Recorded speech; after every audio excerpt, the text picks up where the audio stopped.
reported at the top of this news hour about calls for a review of the enhanced pat-downs in airport security.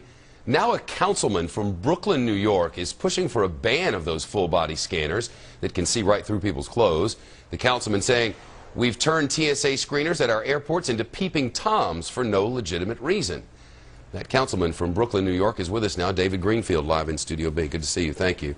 Thanks for having me. What's your primary beef with this thing? Well, you know, the Thanksgiving season is coming up. Millions of travelers are going to be traveling through the airport, and we're going to force them to go through a naked body scan that doesn't actually work and will not stop terrorists from getting on planes. Why do you say that? Because that's what the Israelis say. And the Israelis are the best in the business at this technology. Ben Gurion Airport in Tel Aviv is the safest airport in the world. Their head of security said that he can get enough bomb-making material through this machine to blow up a 747. That's not surprising because we know that this machine, it does not detect thin plastics, it does not detect powders like the diaper bomb, and it doesn't detect some liquids. It simply doesn't work, and that's why we should ban them. You wonder how we got to this point, given all that information, which my research suggests is absolutely accurate. Oh, I think we know how we got to this point. It's typical backroom, smoke-filled deal. We have a fellow by the name of Michael Chertoff, who is the former director of Homeland Security, and he's affiliated with the two largest companies that were looking for these contracts. And just days after last year's attempted bombing across Detroit, the underwear bomber, he got out there and he started saying, well, if only we had these scanners, all of our problems would be solved. Well, guess what? We discovered that he was working for those two companies who only days later got a $350 million contract to rush these scanners into production. That's outrageous. Well, frankly, there are dots on a board here, and I think your points of information are correct. Whether you can tie them together or not is something we certainly can't confirm and have not been able to.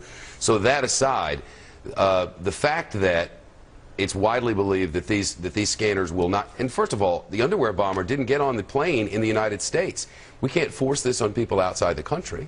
Oh, you're absolutely right. I mean, in fact, one of the issues that we're really facing with the TSA that they're doing nothing about is that by their own admission, many planes in the United States that carry passengers, the cargo underneath is not scanned. And that's really troublesome. I mean, quite frankly, TSA should be worried more about scanning packages under planes than scanning packages under your pants. Well, the former head of security for El Al Airlines is going to be with us in just a minute. I know you've been through Ben Gurion, and so have I.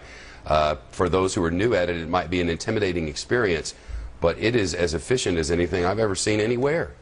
Absolutely. I mean, I think the problem is that TSA engages in theatrics, and that's why I've also encouraged the Port Authority of New York to drop TSA, as they're allowed to do by law. You still have to run by their rules, though. That's true, but if you ever dealt with these TSA folks, they're really not very sympathetic, they're not very nice, and they're not very professional, as we've been hearing increasing complaints from people who have been going through these pat-downs, a.k.a. groping.